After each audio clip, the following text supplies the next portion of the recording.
ओम शांति to all the divine souls. आज हम मुरली जो है कल हमने रीड करी थी, कौन सी 22 जनवरी की, उसी का ये सेकंड पार्ट है। नेक्स्ट पॉइंट्स देखेंगे हम जो इसके अंदर इम्पॉर्टेंट है। तो बाबा क्या कह रहे हैं वो सुनते हैं। थोड़ा सा मैं इसका बैकग्राउंड बता देती हूँ कि क्या बात इसमें बाबा बताना चाह रहे हैं कि जैसे जैसे समय आगे बढ़ेगा ना, तो तुम जो भी एक दो हैं, यानी कि जो भी ब्राह्मण आत्माएं हैं, आप सब एक दो के तीन रूप देखने में आएंगे। अब वो तीन रूप कौन से हैं? एक तो है फरिश्ता रूप, मतलब पहला तो क्या है, पुरुषार्थी रूप। दूसरा संगम का भविष्य जो कि फरिश्ता रूप है, और तीसरा है देवता रूप, यानी पुरुषार्थी जो हम पुरुषार्थ कर रहे हैं और पुरुषार्थ करके जो फरिश्ता बनेंगे, और उसके बाद जो तीसरा है देवता। तो ये तीनों रूप देखने में आएंगे। अभी तो क्या है, शब्द यूज़ करते हैं हम यथा योग्य और यथाशक्ति, ठीक है, कि यथा योग्य जितनी तुम योग्य हो और जितनी शक्ति है उसके अनुसार उतने उतने स्वरूप हैं तुम्हारे।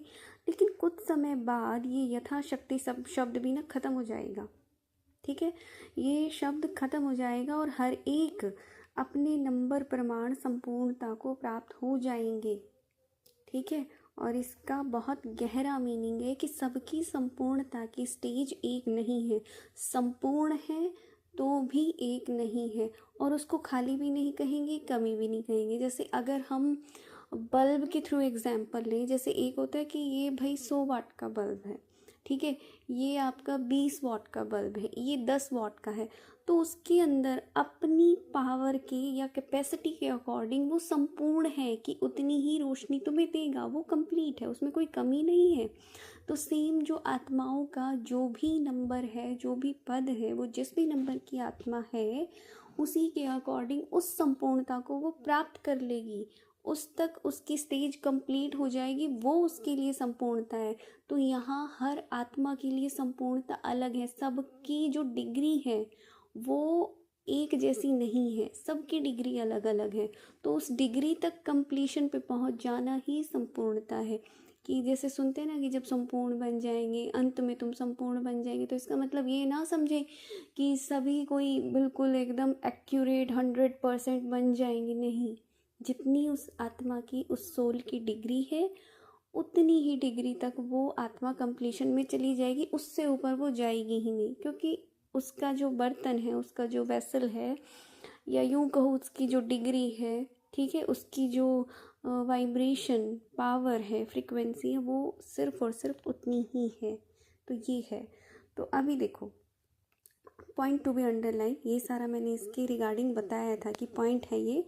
अब क्या है, शिव भगवान वाच विजयी रतन अर्थात अपने नंबर प्रमाण संपूर्णता को प्राप्त हो, उनके लिए सारे ड्रामा के अंदर वही संपूर्णता की फर्स्ट स्टेज है। जैसे सतयुग में विश्व महाराजन तो 8वें नंबर पे जो होगा वो भी कहलाएगा, लेकिन फर्स्ट विश्व महाराजन की सृष्टि के संपूर्ण सुख और 8वें के संपूर्ण सुख में अंतर होगा ना। तो जाहिर सी बात है, अंतर होगा। देखो कि जैसे हम इस धरा पर उतरते हैं, तो ये धरती भी तो धीरे धीरे करके, ये प्रकृति कह लो, ये आसपास का वायुमंडल, वाइब्रेशन, और वो फ्रेशनेस कह लो। जैसे ही मान लो एक मकान है, तुम डे 1 को जितना वो फ्रेश था, वही फ्रेशनेस 1 साल के बाद नहीं होगी। वो शाइन, वो क्लैरिटी, मतलब एक होता है ना कि जो नई चीज़ की जो चमक ही होती है, उसकी एक बात ही अलग होती है, वो नहीं होगी। 2 साल बाद उससे भी डिफ्रेंसिएशन आएगा, 3 साल बाद, 4 साल बाद, 5 साल बाद। तो ऐसे करके धीरे धीरे इतने स्लो मोशन में ये पुराना होना शुरू हो जाएगा कि ये हर दिन दिन पुराना होता रहेगा, लेकिन दिखाई भी नहीं देगा, ठीक है। डेली ये कुछ ना कुछ घटता रहेगा। तो सेम जब इस धरा पर जब वो पहली आत्माएं उतरेंगी, उस समय की सृष्टि में, उस समय के सुख में, और कि वो 8वें नंबर का जो महाराज बनेगा, ठीक है, उस समय के प्रमाण डिफरेंस आ चुका होगा। प्रकृति के अंदर भी, आत्माओं के अंदर भी वो माइन्यूट सा डिफरेंस ही होता है। तो कहलाने में तो दोनों ही विश्व महाराजन कहलाएंगे, लेकिन उनके सुख में अंतर होगा। अब ये चीज़ भी ध्यान रखना, जो आत्मा जितनी डिग्री की है, ये अर्थ भी जब उतनी डिग्री की यानी उस लेवल की फ्रिक्वेंसीज पे अर्थ होगी ना, और वो जिस फ्रिक्वेंसी की आत्मा है, जब ये दोनों फ्रिक्वेंसीज मैच करेंगी तब उसका धरती पर आना होगा। जो जितनी डिग्री की आत्मा है, तो ये धरती का भी तो कॉन्शियस लेवल चेंज होता है समय के अनुसार। हर साल कॉन्शियस लेवल चेंज होता है, 100 साल, 500 साल बाद, 1000 साल बाद। तो देखो वहाँ परम धाम में भी आत्माओं की ना लेयरिंग है, सोल्स जो हैं वहाँ बैठी हुई हैं, अपनी डिग्री के अकॉर्डिंग अपनी लेयरिंग में बैठी हुई हैं। तो वहाँ की डिग्री और यहाँ की डिग्री, वो फ्रिक्वेंसीज जब एक लेवल पर मैच होंगी तब उस लेवल की आत्माएं नीचे उतरती। अब वाली जो आत्माएं उतर रही हैं उनको धरती की इसी डिग्री पर, ये जो कॉन्शियस लेवल है ना, अभी क्या है कॉन्शियस लेवल सबको पता है, ये धरती का अभी क्या कॉन्शियस लेवल चल रहा है कि इतना एक तरह से कितना हाहाकार का माहौल ही कह सकते हो कि प्रकृति भी तमो प्रधान है, हर चीज़ तमो प्रधान है। लेकिन यहाँ आप इसको तमो प्रधानता से मत जोड़ना, यहाँ पर इसको मैं वर्ड यूज़ करूँगी कॉन्शियस लेवल। जो अर्थ का कॉन्शियस लेवल है इस समय, वो प्रकृति के रूप से, रिश्तों के रूप से, हेल्थ के रूप से, जिस भी रूप से जितनी डिग्री पर है, उतनी डिग्री की सोल्स परम धाम से नीचे उतर रही है, क्योंकि उसकी और उसकी फ्रिक्वेंसीज मैच कर रही है। ना तो वो पहले आ सकती है ना उसके बाद आ सकती है, कोई मतलब ही नहीं बनता। मान लो 10 डिग्री पे ये अर्थ का कॉन्शियस लेवल बचा है, तो वो 10 डिग्री वाली आत्माएं नीचे उतर रही हैं। और इस 10 डिग्री में भी ये मत समझना कि हाँ उनको सुख नहीं मिलेगा, नहीं, उनकी डिग्री के हिसाब से उनको उतना से, वही है ना कि कंप्लीटनेस, उनकी डिग्री ही 10 है, तो उस 10 की डिग्री के अंदर ही वो सारी चीज़ों को देख लेंगी। वहाँ पे उनका जो भी है, ये ना बहुत डीप टॉपिक है और इसके ऊपर बहुत देर तक डिस्कशन किया जा सकता है, समझाया जा सकता है। तो ये सिर्फ समझने की कोशिश करना कि उन आत्माओं को ना तो ज़्यादा सुख की अनुभूति होती है, ना ही ज़्यादा दुख की अनुभूति होती है। उनका वो लेवल ही नहीं है, उन्होंने उस लेवल का सुख देखा ही नहीं कि उसके कंपैरिजंस या रेफरेंस उस सोल के अंदर रिकॉर्डेड हों कि वो कंपेयर कर सके। एक छोटा सा एग्जाम्पल दूंगी अगर समझ में आ जाए। देखो, कहने को जैसे नॉर्मल में देखें हम, एक रॉयल्टी फैमिली है, रॉयल फैमिली, ठीक है। तो उस रॉयल फैमिली के अंदर मान लो प्रिंस प्रिंसेस है, तो एक जो प्रिंसेस है ना, उसको इतने नाज नखरों से पाला गया है, इतनी केयर के साथ, और इतना उसने एक्सट्रीम लेवल का सुख या लग्जरी देखी है कि उसको छोटी सी चीज़ का भी दुख अनुभव होगा। सेम वही चीज़ कोई एक नॉर्मल घर में पली बड़ी लड़की है, ठीक है, उसने हर चीज़ देखी है, तो उसको वो दुख उतना फील नहीं होगा। कैसे, जैसे कि मान लो उसके लिए सुई चुभने जितना दर्द भी बहुत बड़ा है उसके लिए, फीलिंग में ले आओ इसको। हालांकि अभी ये लगेगा ना कि ये तो कुछ नहीं है, नहीं, उसके लिए है।